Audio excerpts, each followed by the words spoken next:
हम कब तक इस आक्रमण को रोक सकेंगे? मामा जी, देवताओं की शक्ति क्षीण होने के पीछे क्या कारण है? हम असुरों को पराजित क्यों नहीं कर पा रहे हैं?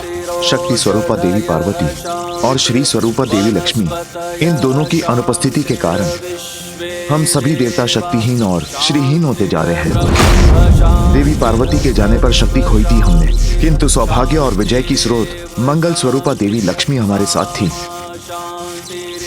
इसलिए उनके रहने तक हम असुरों से लड़ पा रहे थे। किंतु अब देवी लक्ष्मी के प्रस्थान से भाग्य ने भी हमारा साथ छोड़ दिया है और हमारी शक्तिहीनता स्पष्ट दिखाई दे रही है। भीतर से खोखले हो चुके हैं हम। ऐसा लगता है ज्येष्ठा अलक्ष्मी की छाया पड़ गई है हम पर। ज्येष्ठा लक्ष्मी मामा जी? हाँ पुत्र, ज्येष्ठा देवी लक्ष्मी की बड़ी बहन है। ये उस समय की बात है जब अमृत प्राप्ति के लिए समुद्र मंथन चल रहा था। लगता है इस मंथन का शुभ परिणाम हमें प्राप्त होने ही वाला है। देवी लक्ष्मी के समुद्र मंथन से बाहर आने के पूर्व उन्हीं का दूसरा प्रतिरूप ज्येष्ठा बाहर आई, जो दरिद्रता और दुर्भाग्य की प्रतीक थी। उसके पश्चात सागर से देवी लक्ष्मी बाहर आई।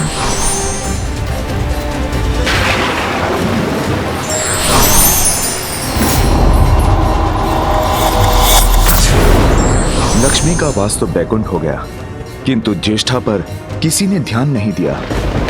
नारायण के तिरस्कार के बाद अब मुझसे विवाह कौन करेगा? तब दूसरा नामक एक ऋषि ने ज्येष्ठा से विवाह कर लिया।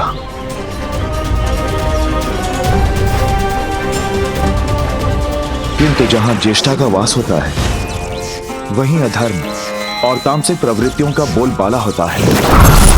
ईश्वर का नाम तक नहीं लिया जाता, कोई पूजा सफल नहीं होती। इसलिए ऋषि दुस्सह भी दुखी हो गए और ज्येष्ठा का त्याग कर पाताल लोक में जाकर रहने लगे। जब ज्येष्ठा ने पुनः प्रश्न पूछा कि अब उनका क्या होगा, तब मैंने ज्येष्ठा को वरदान दिया कि जो पूजा पाठ नहीं करते, अधर्म कर्म में लीन रहते हैं, उनका धन, उनकी स्मृति सभी ज्येष्ठा का आहार बनेंगे। और तब से सदा अधर्मियों की ताक में रहती है ज्येष्ठा। अर्थात ज्येष्ठा मामी जी के विपरीत है। जहाँ ज्येष्ठा का वास होगा, वहाँ दुर्भाग्य की छाया रहेगी और वहाँ सौभाग्य की देवी माता लक्ष्मी नहीं रह सकती। किंतु यदि उन्हें यहाँ ले आए तो?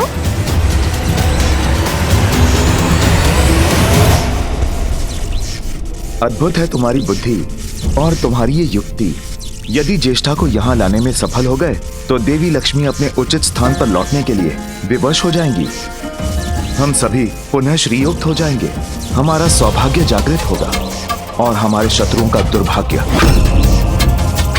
किंतु ये तुम संभव कैसे करोगे गणेश? ज्येष्ठा का द्वेष है देवी लक्ष्मी से, वो यहाँ कदापि नहीं आएंगी। और अधिक विस्मय को इन पर।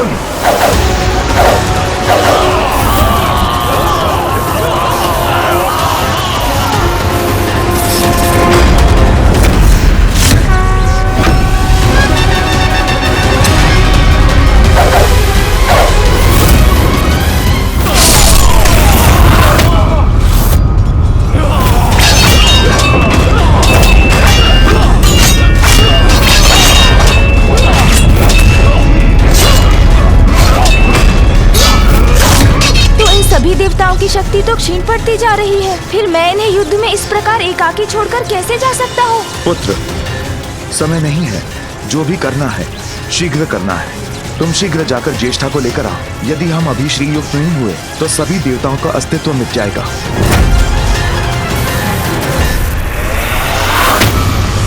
जाओ पुत्र जाओ। किंतु अंधकासुर के ये आक्रमण? पुत्र, हम करेंगे इस आक्रमण का सामना।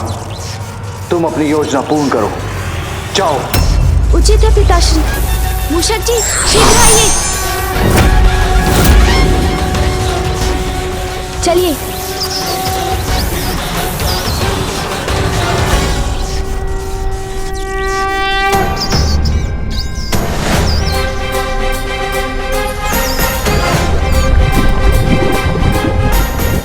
प्रभु, हम यहाँ वहाँ जा तो रहे हैं, किंतु हम ढूंढ क्या रहे हैं? वो स्थान मूषक जी जहाँ अधर्म और अशौच ही जीवन का आधार हो, जहाँ ज्येष्ठा मौसी का वास हो। किंतु प्रभु ऐसा स्थान कहाँ मिलेगा हमें? उनका स्थान तो अंधकारी पाताल ही है, किंतु अब तो माता लक्ष्मी वहाँ स्थित है।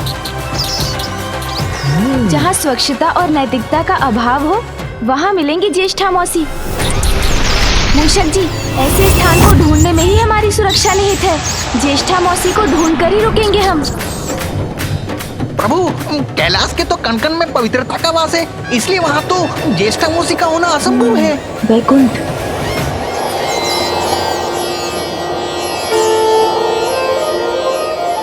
और मामी जी के वैकुंठ त्यागने पर भी वैकुंठ माता गंगा के समान पवित्र है, इसलिए वो वहाँ भी नहीं हो सकती।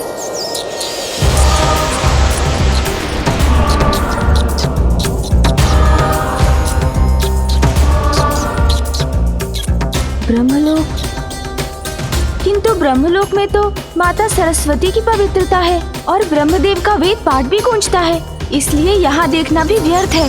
हाँ प्रभु। सूर्यलोक में सूर्य देव का तेज है, इसलिए वो वहाँ भी नहीं हो सकती। और चंद्रलोक में तो चंद्रदेव की शीतल किरणें।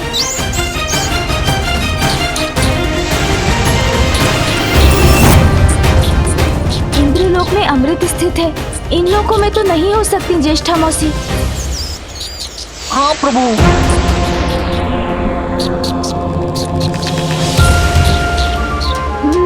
मूषक जी, पृथ्वी पर ही संभव है ऐसा स्थान। चलिए पृथ्वी की ओर। जी प्रभु।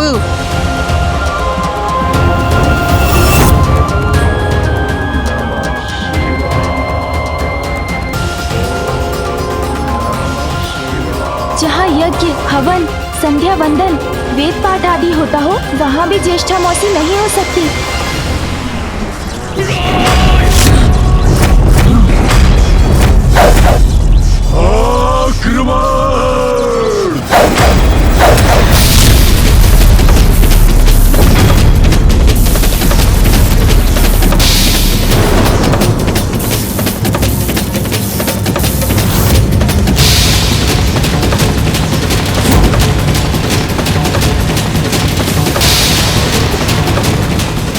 गणेश, शीघ्रता करो, हमारी शक्तियां क्षीण हो रही हैं। जहाँ देवता, अतिथि, गौ की पूजा होती है, जहाँ बालकों को अच्छे संस्कार दिए जाते हैं, वहाँ भी ज्येष्ठा मौसी नहीं हो सकती। आगे बढ़िए मूषक जी। जी प्रभु।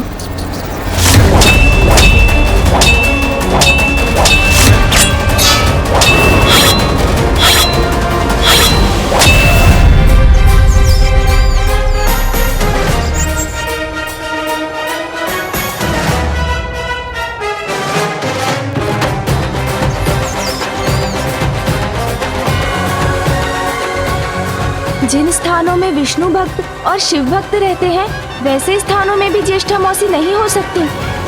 चलिए मूषक जी।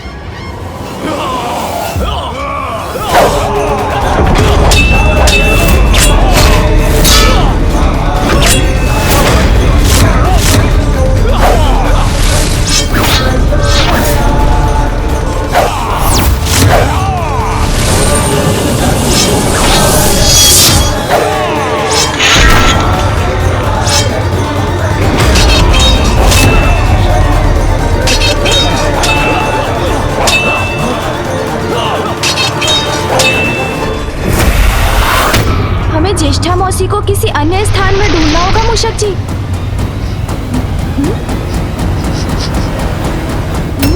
ये दुर्गंध कैसी है? ये वहाँ नीचे से आ रही है प्रभु। अब यहीं उतरिए मूषक जी। जी प्रभु। ये स्थान ज्येष्ठा मौसी की वास के अनुकूल प्रतीत हो रहा है। चलिए मूषक जी।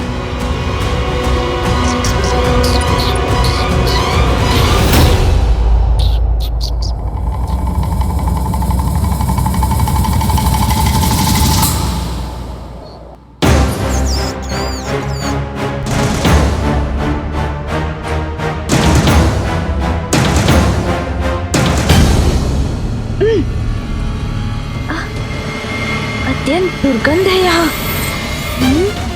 यहाँ निकट ही हो सकती है ज्येष्ठा मौसी। मुझे देखना होगा।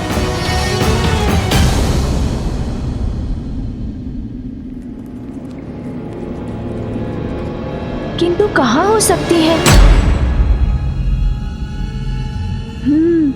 वहाँ कोई है।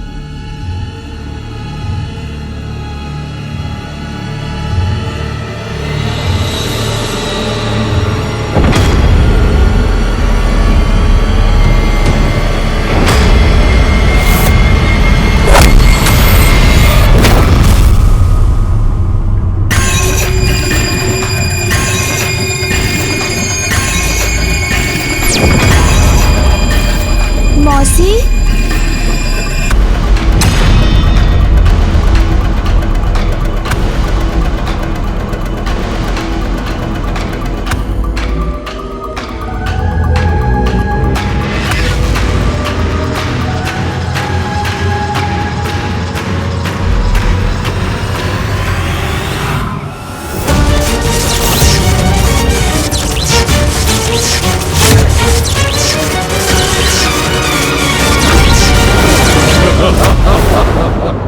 कौन मौसी? किसकी मौसी?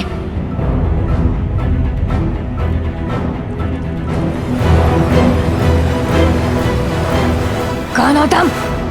सर्वप्रथम तो मेरा प्रणाम स्वीकार कीजिए मौसी, उसके बाद मैं आपको सब बताता हूँ। मौसी, वो मैं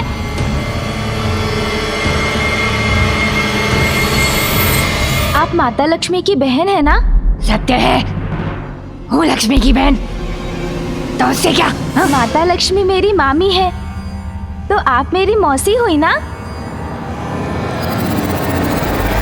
जो भी है, मैं तुम्हें मेरी स्मरण मुद्राएं आदि कुछ नहीं दूंगी। जाओ तुम, जाओ यहाँ से जाओ। ज्येष्ठा मौसी तो कुछ सुनने के लिए तैयार ही नहीं है। तुम गई नहीं? हाँ? क्या क्या चाहते हो तुम? हाँ? और ऐसे क्यों घूर रहे हो मुझे? मैं तो बस मौसी, किंतु कोई बात नहीं। क्या कोई बात नहीं? मूषक जी, मैंने कहा था ना मूषक जी, ज्येष्ठा देवी कहीं अधिक सुंदर है। नहीं नहीं प्रभु, माता लक्ष्मी की तुलना में इनकी सुंदरता कुछ नहीं। आप शांत रहिए मूषक जी, आप ठहरे मात्र मूषक, आप भला कहाँ पर रख सकेंगे इनकी सुंदरता? हाँ, उचित है। इस मूषक को कहाँ सुंदरता की परख? हाँ मौसी, मैं भी तो यही बोल रहा था।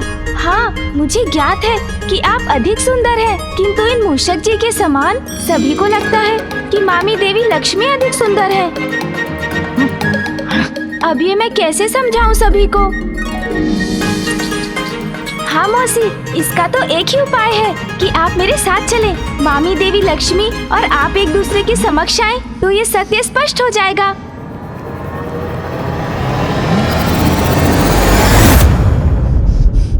तुम्हारे साथ चलूं? और कहाँ? पाताल मौसी। पाताल? किंतु लक्ष्मी का स्थान तो वैकुंठ में है। हाँ, वो वैकुंठ में वास करती थी। समझ गई, वैकुंठ से संतुष्ट नहीं थी, इसलिए पाताल पर भी अपना अधिकार जमाने आ गई है वो। अब महत्वाकांक्षा की तो कोई सीमा ही नहीं होती मौसी, किंतु आप चलिए ना मेरे साथ। वैकुंठ उसका, तो क्या पाताल भी उसका हो जाएगा? नहीं, पाताल पर केवल मेरा अधिकार है और सदा मेरा ही रहेगा। और वैसे भी मैं उसके निकट जाऊंगी तो वो स्वयं ही पीछे हट जाएगी। नहीं मौसी, ऐसे थोड़ी कहीं जा सकती हैं वो। मेरी मामी है, उनको समझाऊंगा मैं। आप तो चलिए। उससे कहीं अधिक सुंदर और मंगलमयी हूँ मैं, ज्ञात है मुझे, किंतु परिस्थिति कुछ ऐसी थी कि सर्वथा उचित कह रही है आप मौसी, किंतु अभी तो अवसर है उन्हें सत्य से परिचित करवाने का, इस संपूर्ण संसार के समक्ष ये प्रमाणित करने का कि आप माता लक्ष्मी से कहीं अधिक उत्तम है। और हाँ, देव देवियों की गणना में भी आपका उचित स्थान होना चाहिए मौसी। उचित है, किंतु मुझे ज्ञात है कि मैं कब, कहाँ और कैसे जाना चाहूंगी।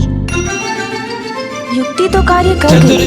अब बस मौसी ज्येष्ठा को वहाँ तक ले जाने की देर है, ताकि देवासुर संग्राम में अंधकासुर के असुरों को उचित पाठ पढ़ाया जा सके।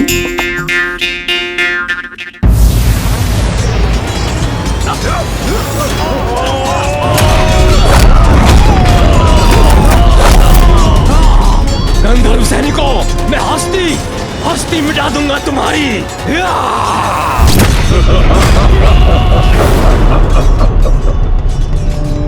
शक्तिहीन हो रहे हैं त्रिदेव। शीघ्र ही खंडित होगा ये दिव्य कवच। फिर सभी देवता बनेंगे अंधक के बंधक।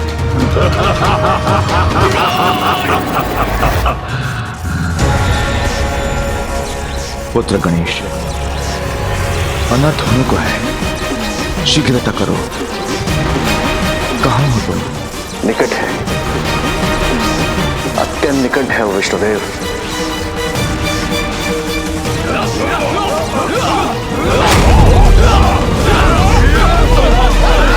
ये क्या? इस युद्ध स्थल पर मुझे क्यों ले आए हो? मौसी, मुझ पर विश्वास कीजिए, ये युद्ध माता लक्ष्मी के लिए ही हो रहा है। हाँ, उचित है, मुझे कोई आश्चर्य नहीं है। अवश्य अपने गर्व के लिए देवासुर संग्राम करवा रही है वो, किंतु है कहाँ वो? मामी जी तो राजभवन के भीतर है। मैं आपको वहाँ ले चलता हूँ।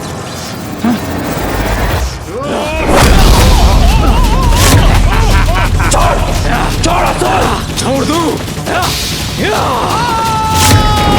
छोड़ दिया देवता।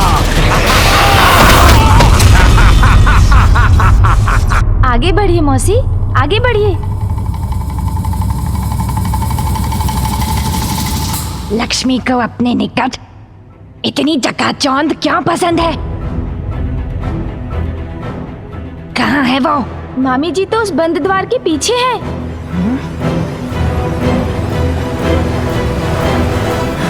रुको!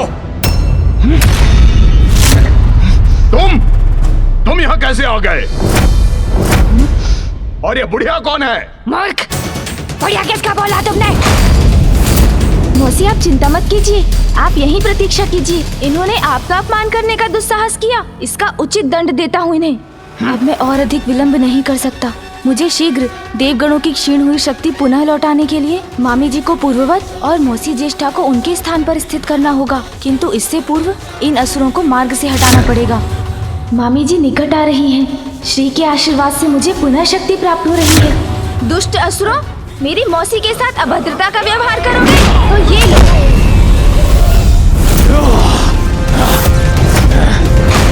देवताओं, अब कोई तुम्हारी रक्षा नहीं कर सकता।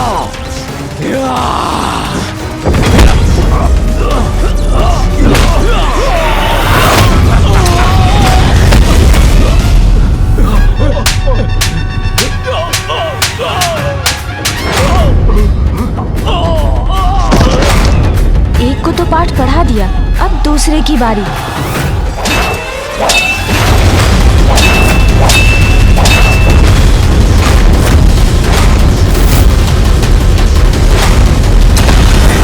देखो देवराज, देखो मुझे, मैं साक्षात काल हूं तुम्हारा।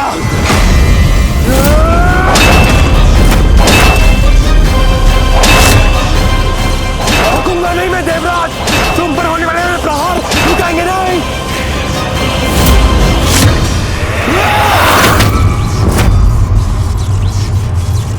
अब भी कुछ शक्ति शेष है तुम में देवराज, किंतु उसका भी उपाय है मेरे पास। थक रहा हूं मैं, किंतु मुझे इसका अंत करना ही होगा। बस कुछ क्षण और, इन असुरों को उचित पाठ पढ़ाकर मैं उस कार्य में लग जाऊंगा जिस कार्य से देवगणों की क्षीण हुई शक्ति पुनः लौट आएगी।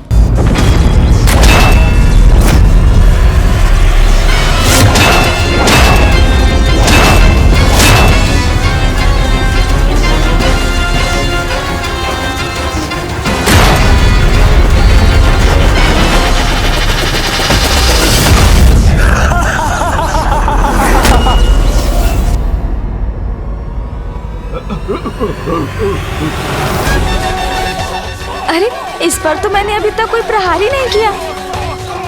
हर क्रिया की प्रतिक्रिया होती है, ये नियम तो मुझे ज्ञात है, किंतु बिना क्रिया के भी प्रतिक्रिया हो सकती है।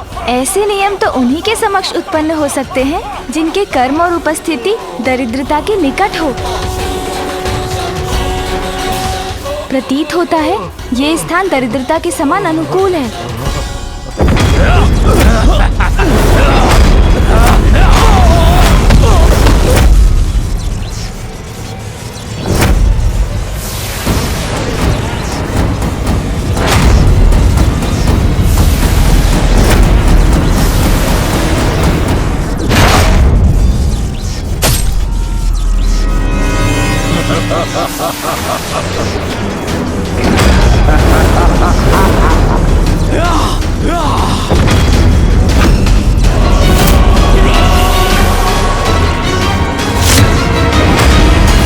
बहुत विलंब हो चुका है गणेश, अब हम कुछ भी कर पाने में असमर्थ हैं।